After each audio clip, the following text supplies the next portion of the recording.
Peter saw something moving in the distance. He knew he had to be careful. Predators had been reported in the area.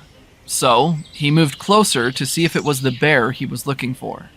Then, something else caught his attention. He saw the black bear, but the bear was carrying a child. Peter turned pale. He had never seen anything like this. He had to make sure the baby was okay. But there was a big problem. The bear refused to let go of the child. Peter decided to take a slow approach. All sorts of questions and concerns came to mind. He had no idea what the bear was doing with the baby. He had no time to waste, but he had to be careful. If the bear got angry, the child could get seriously hurt. Peter decided to take matters into his own hands. He slowly approached the bear from behind. The bear had just placed the boy on the ground. This could be his chance to get the baby to safety. Peter knew things could end badly if he made a wrong move. Then the bear turned around. At first, Peter thought the bear hadn't noticed him, but then he saw its attitude change. That was not good at all. Peter felt his heart bounce in his chest. He had never felt so afraid. Peter has an intense exchange of glances with the bear. Thanks to his experience as a ranger, he knew not to make any sudden movements. He had to remain completely still. One wrong move, and it could have been the end of him. Then, the bear reacted. The bear grabbed the boy instead of pouncing on Peter. He ran away quickly. Peter tried to see where it was going, but it was too fast. He had to quickly inform his fellow rangers to prepare a rescue team for the boy. But there was a problem. His fellow rangers didn't believe Peter at all. Peter was desperate for help, but he didn't seem to want to give up. He insisted that he had seen the bear with a child. Peter decided to take matters into his own hands. He had to call the police. All his fellow rangers had told him to let it go. They all thought Peter had gone crazy and saw things. Peter refused to listen. He had told the police what was going on. The first officers on the scene arrived within minutes. They took Peter's call very seriously. More reinforcements would soon arrive. Then Peter's boss told the police officers to go into his office. When they came out, they ignored Peter and went straight into the woods. More police officers quickly arrived. They told Peter not to move. They looked pretty angry. Peter had no idea what was going on. What had his boss told these officers? When Peter confronted him, he was told to sit down and wait. He would soon be questioned. Peter was confused.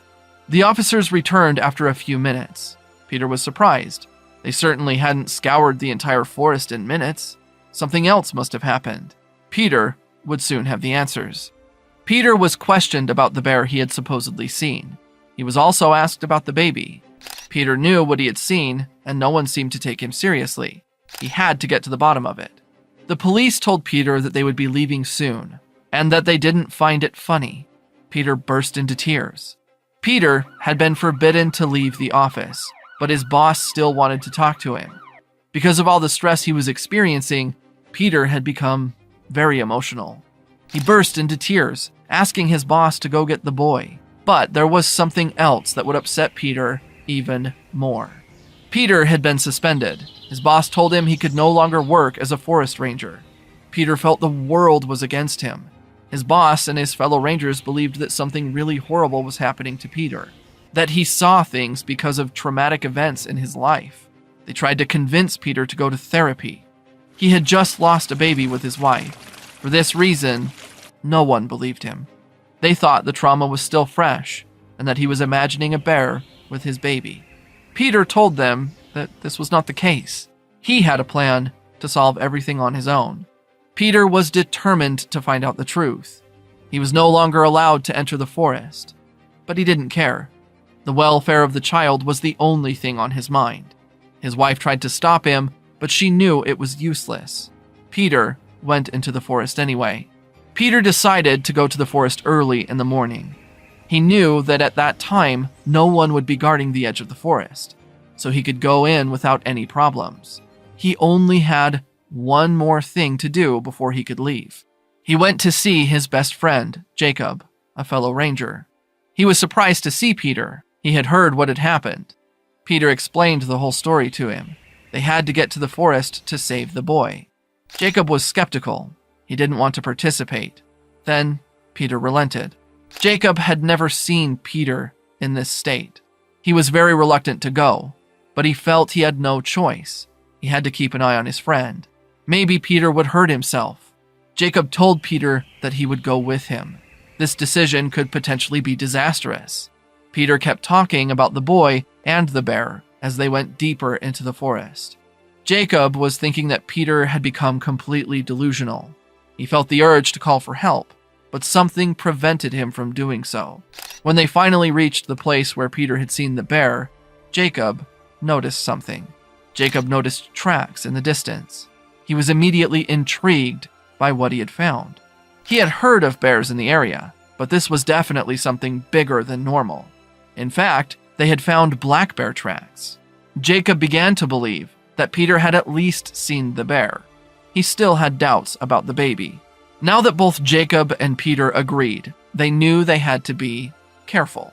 The black bear wasn't kidding, and if he had kept a human child with him, who knows what he was capable of doing.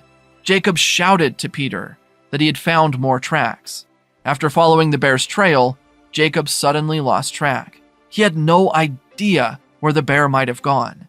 He was completely lost. It could not have vanished into thin air. Peter looked around. He was getting more and more desperate. It couldn't be. Out of nowhere, they heard a roar. Jacob froze. It was very close. Peter was now sure that they were in bear territory. The bear had probably smelled the two men. They had to be very careful. Peter started to walk toward the noise. Then Jacob pulled him back. Peter looked Jacob straight in the face. He looked truly terrified. Jacob didn't want to go near the bear. He urged Peter to call for backup, but Peter refused. They had all let him down, so why would he trust them now? Jacob really wanted to go back. He had heard the noises in the distance. It was as if the bear was slowly approaching them. Jacob told Peter he would not go with him, but Peter had no intention of turning back.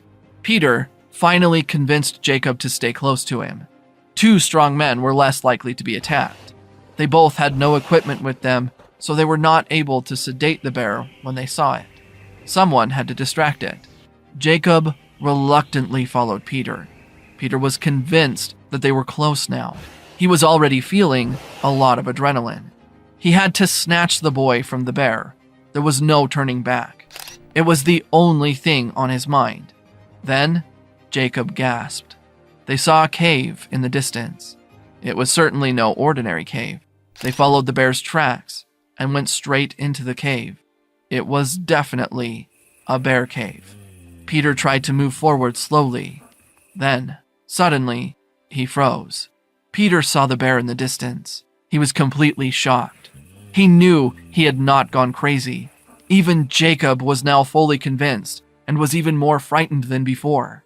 This was totally out of his comfort zone. They shouldn't be there. There was no trace of the child. Jacob tried to convince Peter to go back to the ranger's office to make sure they could help too, but Peter is extremely stubborn. He felt he had to try something, but he still had to locate the boy. Then, he heard a noise. Suddenly, they heard cries from the cave. The bear seemed to react and went in. A few moments later, he came out and the crying stopped. Peter now knew for sure that the boy was inside the cave.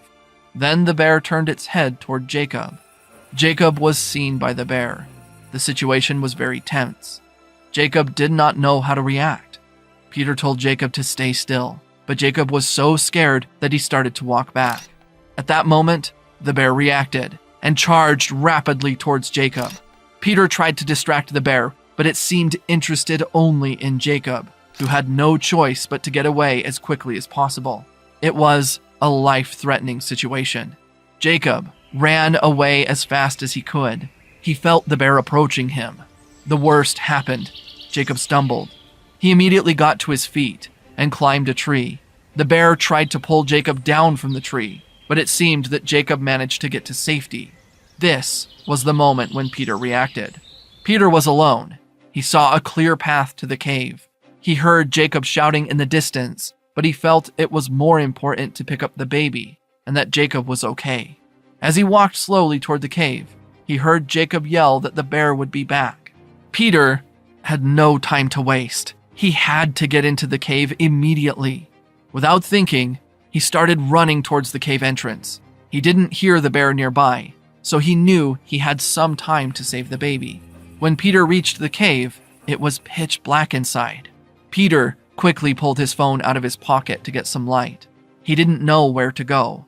Then suddenly, he heard a noise coming from the bottom of the cave. He started to walk towards it, then saw something that shocked him to his core. Finally, he saw the child. Peter quickly ran to the baby. At first glance, he seemed unharmed. Peter was relieved and proud, but then he realized that he had to get out of the cave as soon as possible. He had no time to waste. He heard noises in the distance. Peter realized that the bear was returning. He quickly turned off the light as he heard the bear walking into the cave. Peter thought the bear had noticed the baby was gone. Then the baby suddenly began to cry. Peter tried to calm the baby down, but it was too late.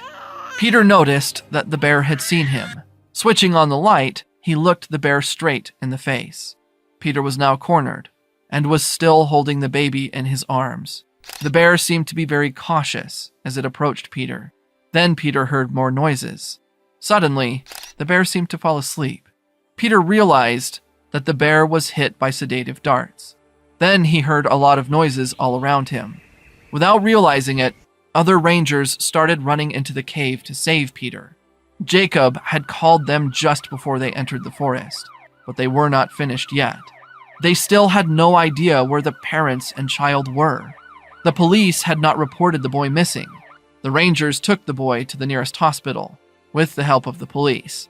Peter received an apology, but he was determined to get to the bottom of this mystery. Soon, they would find out everything. The boy was checked at the hospital. Immediately upon arrival, a group of doctors took the boy for an inspection. Peter refused to let the child out of his sight. The police allowed Peter to stay with the child. They also took a DNA sample to identify the child. After many checks, it appeared that the child was healthy. Every hour, Peter checked to see if the lab results were already there. He learned that the bear had also been brought in for inspection. Peter hadn't slept for 24 hours when he finally got the news. But it was not the news he had expected. The bear was left back in the forest, and Peter was happy that the animal was safe. But what would become of the boy? No one was looking for him. Peter felt desperate. His wife also came and urged him to rest. Then the police captain called Peter into an office. They had determined that the bear had kept the child safe. He was well fed and had not been harmed at all. They had also discovered something else. The DNA results had come back. When the police captain told Peter the whole story, he burst into tears. Unfortunately, the boy's parents had been found in the woods. It appeared they had been in a fatal car accident.